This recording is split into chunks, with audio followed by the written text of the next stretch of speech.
Shalom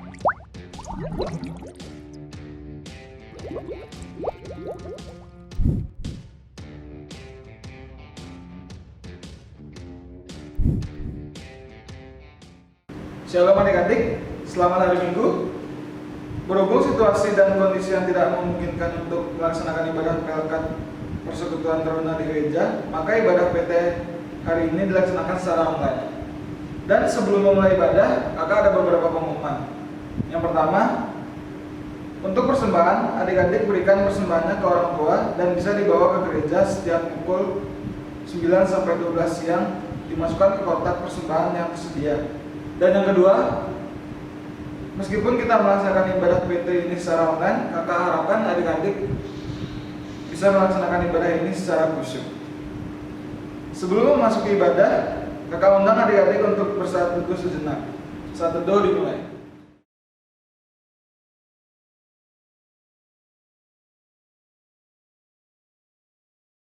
Saat teduh selesai. Adik-adik, kakak undang untuk berdiri menyanyikan nyanyian pembuka dari KJ 3 Kami Puji Dengan Diam.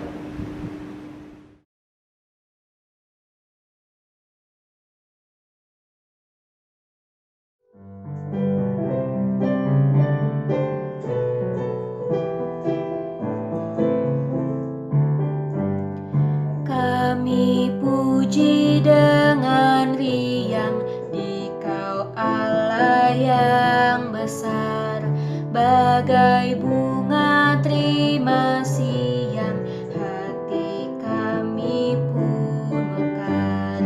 Kabut dosa dan derita, kebimbangan telah lenyap, sumber suka yang abadi di sinar-Mu menyerap.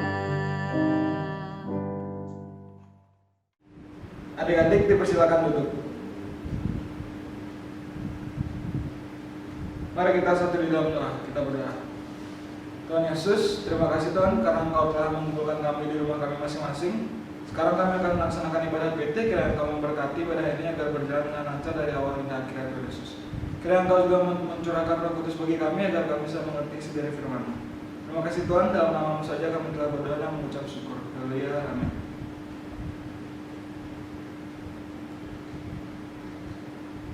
Kita masuk ke dalam pelayanan firman. Selamat beribadah.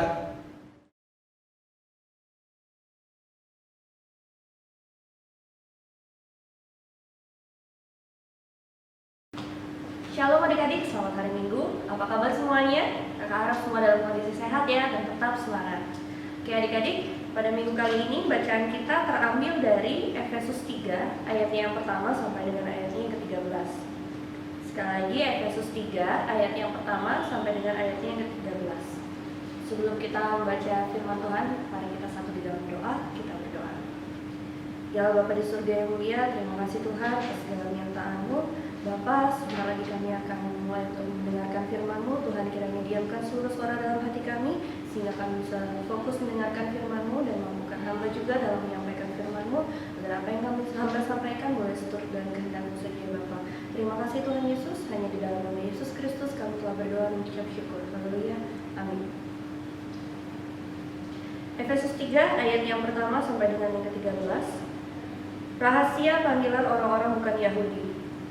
Itulah sebabnya aku ini, Paulus, orang yang dipenjarakan karena Kristus Yesus, untuk kamu orang-orang yang tidak mengenal Allah.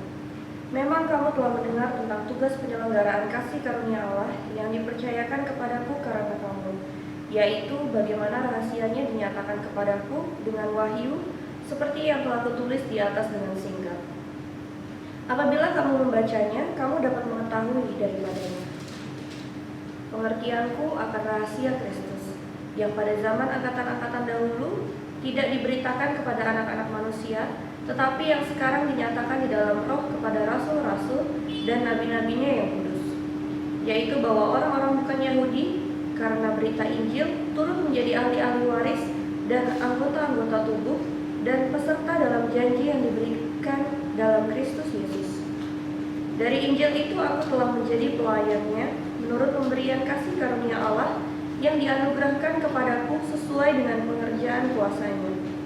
Kepadaku yang paling hina di antara segala orang kudus telah dianugerahkan kasih karunia ini untuk memberitakan kepada orang-orang bukan Yahudi kekayaan Kristus yang tidak terduga itu, dan untuk menyatakan apa isinya tugas penyelenggaraan rahasia yang telah berabad-abad tersembunyi dalam Allah yang menciptakan segala sesuatu, supaya sekarang oleh jemaat diberitahukan berbagai ragam hikmat Allah kepada pemerintah-pemerintah dan penguasa-penguasa di sorga, sesuai dengan maksud abadi yang telah dilaksanakannya dalam Kristus Yesus Tuhan kita. Di dalam Dia kita beroleh keberanian dan jalan masuk kepada Allah dengan penuh kepercayaan oleh iman kita kepadanya. Sebab itu aku minta kepadamu supaya kamu jangan tawar hati melihat kesesakanku karena kesesakanku itu adalah kemuliaan. Demikian jauh pembacaan kitab kita. Nah, adik-adik, tema kita dalam minggu kali ini adalah bersyukur karena dipanggil menjadi saksi karya kasih Kristus yang menyelamatkan. Nah, adik-adik, sesuai dengan judul bacaan kita kali ini, karena tema kita tentang bersyukur dan dipanggil menjadi saksi. Nah, apa sih kaitannya dengan bacaan kita? Nah, kalau dari bacaan kita, dari judulnya aja kita udah bisa lihat rahasia panggilan orang-orang bukan Yahudi. Jadi adik-adik, pada waktu itu memang pada masanya itu orang-orang non-Yahudi itu merupakan dianggap orang-orang bukan orang pilihan Allah, dan mereka bukanlah termasuk orang-orang yang menjadi ahli waris kerajaan surga pada waktu itu. Nah, di sini Rasul Paulus ingin menekankan, kita bisa baca di ayatnya yang ke-6, yaitu bahwa orang-orang bukan Yahudi karena berita Injil turut menjadi ahli-ahli waris dan anggota-anggota tubuh dan peserta dalam janji yang diberikan dalam Kristus Yesus. Nah, adik-adik, Rasul Paulus di sini ingin menekankan bahwa siapapun orangnya, baik itu orang Yahudi maupun non-Yahudi, karena mereka sudah mendengar tentang berita Injil, mereka sudah mengenal berita Injil, jadi mereka percaya akan Kristus Yesus, maka setiap orang yang percaya itu merupakan umat yang terpanggil untuk turut menjadi ahli waris dan juga menjadi anggota tubuh Kristus dan menerima janji keselamatan dalam Kristus. Nah, adik-adik, dari bacaan kita kali ini, kakak menyimpulkan ada 4 poin yang bisa kita ingat dan ingin ditekankan lagi oleh Rasul Paulus. Poin yang pertama yaitu kita, adik-adik dan kakak, di sini yang mengaku bahwa Kristus adalah Yesus, yang mana kita adalah orang-orang Kristen yang percaya akan Kristus. Kita ini juga semuanya dipanggil. Kita ini dipanggil untuk menjadi ahli waris dan anggota tubuh Kristus. Nah, mungkin ada pertanyaan dari adik-adik. Tubuh Kristus itu apa sih, Kak? Kenapa kita dipanggil? Kenapa kita orang Kristen dibilang sebagai tubuh Kristus? Nah, adik-adik, seperti kita bisa lihat kalau tubuh kita ini memiliki banyak anggota, ya kan? Ada tangan, ada mulut, ada kaki, dan ada banyak anggota tubuh lainnya. Begitu juga dikatakan kenapa kita dikatakan sebagai tubuh Kristus, karena kita ini bersekutu, ya kan? Kita ini bergereja, di mana dalam persekutuan kita itu tentunya terdapat banyak anggota dalam persekutuan itu. Nah, oleh karena itulah kita dikatakan sebagai anggota tubuh Kristus. Nah, poin yang kedua, adik-adik, ditekankan lagi kita, setiap orang yang percaya itu mendapatkan janji keselamatan dari Allah. Dan yang ingin diingatkan lagi adalah janji keselamatan yang diberikan Allah itu adalah anugerah dalam hidup kita. Bukan karena aku ini orangnya hebat, aku ini berhasil. Bukan karena usaha manusia, tapi keselamatan yang diberikan oleh Tuhan itu secara cuma-cuma. Dan itu adalah anugerah. Jadi adik-adik ingat, hanya Kristuslah satu-satunya juru selamat dalam kehidupan kita. Hanya Kristus yang mampu menyelamatkan kita. Ya, adik-adik ingat bagaimana Kristus Yesus mengorbankan hidupnya demi menebus dosa kita. Nah, adik-adik, poin yang ketiga, kita sebagai setiap orang yang percaya yang kita yakini bahwa dosa kita itu udah ditebus sama Kristus Yesus. Nah, kalau kita meyakini hal itu, tentunya kita harus menjadi pribadi yang memiliki hidup yang baru. Kita harus menjadi anak-anak terang yang hidupnya kudus. Nah, adik-adik ingat, kita dipanggil untuk melayani dan juga bersaksi tentang keselamatan yang sudah kita dapatkan dari Kristus. Nah, poin yang keempat adik-adik, di sini diingatkan lagi, kita, setiap orang yang percaya, tentunya yang sudah menerima anugerah keselamatan dari Tuhan, harusnya jangan lupa untuk bersyukur. Jadi adik-adik di sini diingatkan, karena kita sudah menerima anugerah keselamatan dari Allah, tentunya kita harus bersyukur atas kasih Tuhan kepada kita. Nah, pertanyaannya sekarang adalah, gimana sih Kak caranya kita bersyukur? Banyak hal yang bisa kita lakukan untuk menunjukkan rasa syukur kita kepada Tuhan. Nah, di sini diajarkan bagaimana cara kita bersyukur sebetulnya dengan cara kita melakukan 3 tugas gereja. Adik-adik masih ingat nggak 3 tugas gereja itu apa aja? Yang pertama adalah koinonia. Koinonia yang artinya bersekutu. Kita bersyukur kepada Tuhan atas anugerah Tuhan dengan cara kita ibadah bersama dengan kakak layan, dengan teman-teman kita, bahkan dengan orang tua kita. Kita bersekutu dengan teman-teman seiman kita untuk saling sharing, untuk saling menguatkan. Dan yang lainnya, yang kedua, tugas gereja yang kedua adalah marturia, atau yang artinya bersaksi. Bagaimana cara kita bersaksi sih Kak? Tentunya hal itu gak lain gak bukan adalah melalui kehidupan kita sehari-hari. Gimana kita bisa bersaksi? Itu tentunya dengan tindakan kita, tingkah laku kita, tutur kata kita dalam kehidupan kita sehari-hari. Contohnya nih, misalnya dengan kita bertindak yang mencerminkan ajaran Tuhan. Misalnya kita jadi anak yang jujur, anak yang sabar, anak yang bersombong. Contoh itu merupakan salah satu bentuk kesaksian kita dalam kehidupan kita sehari-hari.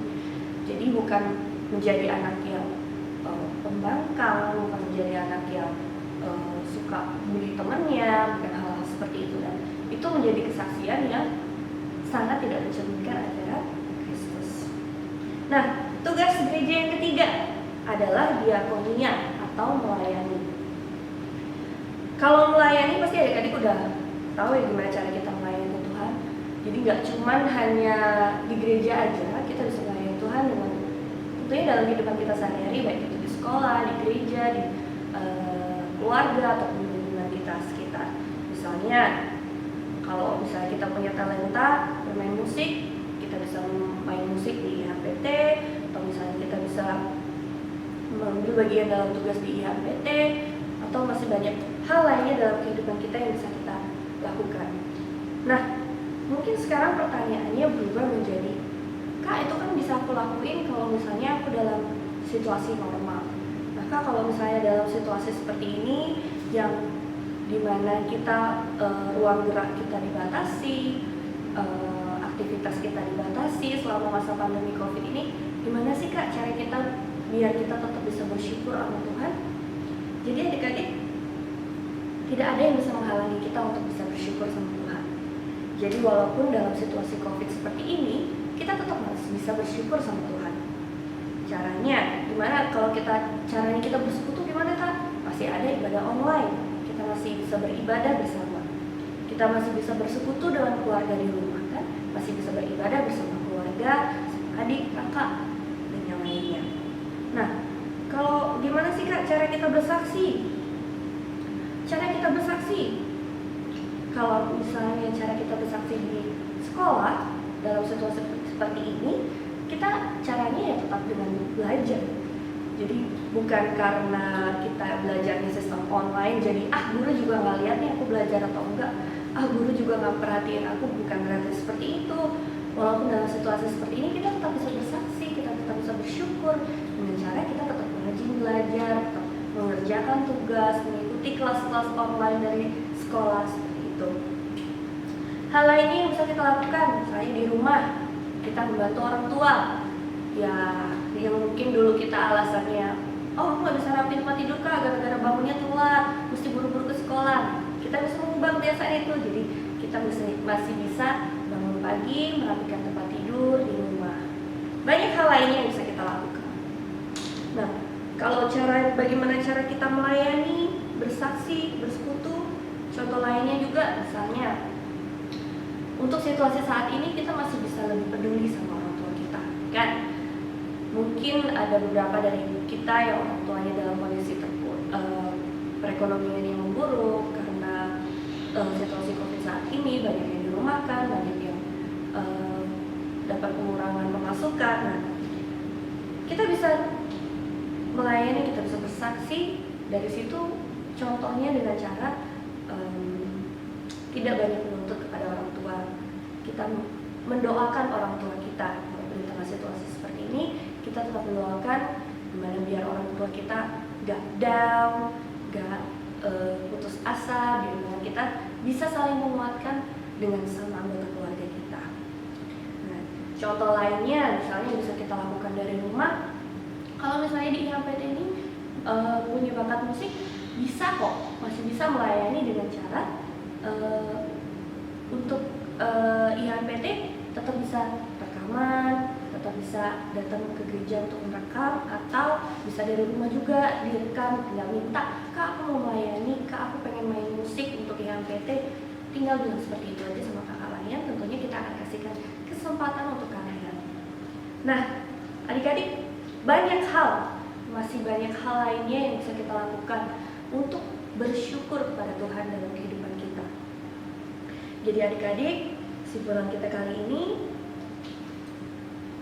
kita sebagai setiap orang yang percaya, yakin bahwa hanya Kristus satu-satunya jalan yang mampu menyelamatkan kita. Dan yang kedua, ingat, kita setiap orang yang percaya dipanggil untuk diselamatkan dan juga bersaksi tentang keselamatan itu. Jadi kita diberikan keselamatan oleh Tuhan, diberikan anugerah keselamatan tidak hanya untuk diri kita sendiri, tapi kita bisa bagikan untuk orang-orang di sekitar kita. Dan yang terakhir, oleh karena anugerah keselamatan yang Tuhan berikan dalam kehidupan kita, jadi adik-adik ingat, kita harus senantiasa bersyukur. Bersyukur atas anugerah keselamatan Allah yang sudah Tuhan berikan dalam kehidupan kita. Jadi, bagaimana cara kita bersyukur? Kita bisa melakukan hal-hal yang menyenangkan hati Tuhan. Contohnya dengan melakukan 3 tugas gereja dalam kehidupan kita sehari-hari. Amin. Dan adik-adik, untuk menutup firman kita kali ini, mari kita sapa dalam doa. Kita berdoa. Ya Bapa di surga yang mulia, terima kasih Tuhan atas segala permintaan-Mu. Bapa, terima kasih atas firman yang boleh Tuhan berikan kepada kami pada hari ini. Bapa, firman-Mu pada kali ini mengajarkan kami Tuhan bisa senantiasa bersyukur ya Bapa, dan bisa menjadi saksi atas kasih karunia yang telah Tuhan berikan dalam kehidupan kami. Terima kasih atas segala anugerah yang boleh Tuhan berikan dalam kehidupan kami. Bapa, jalan kami, mampukan kami Tuhan untuk bisa menjadi saksi dalam kehidupan kami sehari-hari Tuhan. Dan Bapa di surga, kami berdoa juga Tuhan, bangsa dan negara kami. Bapa, kiranya Engkau berkati bangsa dan negara kami. Tuhan boleh tuntun, pimpin, dan sertai para kepala pemerintah, baik di pusat maupun di daerah Tuhan. Tuhan boleh memampukan mereka Tuhan dalam memimpin bangsa ini, agar bangsa ini boleh senantiasa semakin damai dan sejahtera ya Bapa. Dan Tuhan Yesus, kami berdoa juga Tuhan untuk kehidupan bergereja kami ya Bapa. Kami serahkan gereja kami yang di dalam tangan-Mu Tuhan. Dan ya, kiranya Tuhan boleh senantiasa menyertai kami, sehingga kami boleh menjadi terang dalam kehidupan kami sehari-hari ya Bapa. Tuhan, dengan nama kami, dan kiranya juga ya Bapak, kami berdoa untuk kondisi saat ini ya Bapak yang masih dalam tahapan untuk masuk dalam era new normal Tuhan, karena pandemi COVID yang belakangan ini berlangsung. Bapak, kiranya Engkau mampukan kami Tuhan, agar kami juga tetap kami sebagai anak-anak-Mu dan jemaat-Mu boleh semakin tetap taat kepada setiap anjuran pemerintah Tuhan, sehingga kondisi kami boleh semakin baik hari lepas hari ya Bapak. Kami serahkan kehidupan kami yang ke dalam tangan-Mu saja Tuhan. Terima kasih ya Bapak, hanya dalam nama Yesus Kristus yang sudah mengajarkan berdoa bersama. Bapa kami yang di surga, dikuduskan nama-Mu, datanglah kerajaan kerajaan-Mu, jadilah kehendak-Mu di bumi seperti di surga. Berikanlah kami pada hari ini makanan kami yang secukupnya, dan ampunilah kami akan kesalahan kami, seperti kami juga mengampuni orang yang bersalah kepada kami. Dan jangan membawa kami ke dalam pencobaan, tetapi lepaskanlah kami daripada yang jahat, karena Engkau yang punya kerajaan dan kuasa di tangan sampai selama-lamanya. Amin. Adik-adik, kita masuk dalam persembahan. Nyanyian persembahan terambil dari Kitab Bakti 84. Inilah ungkapan syukurku.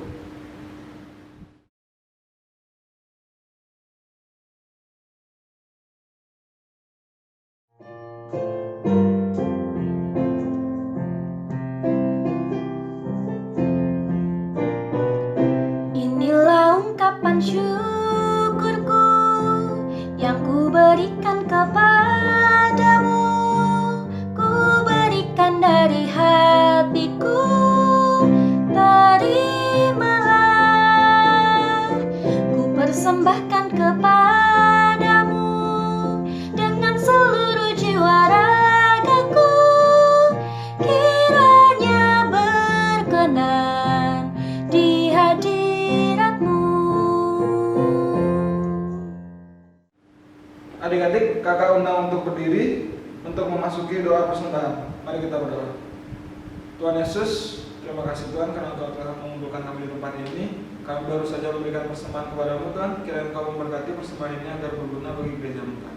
Terima kasih Tuhan, dalam nama-Mu saja kami telah berdoa mengucap syukur. Haleluya. Amin. Adik-adik tetap berdiri. Kita masuk dalam nyanyian penutup yang terambil dari Kidung Jemaat 432. Jika padaku ditanyakan.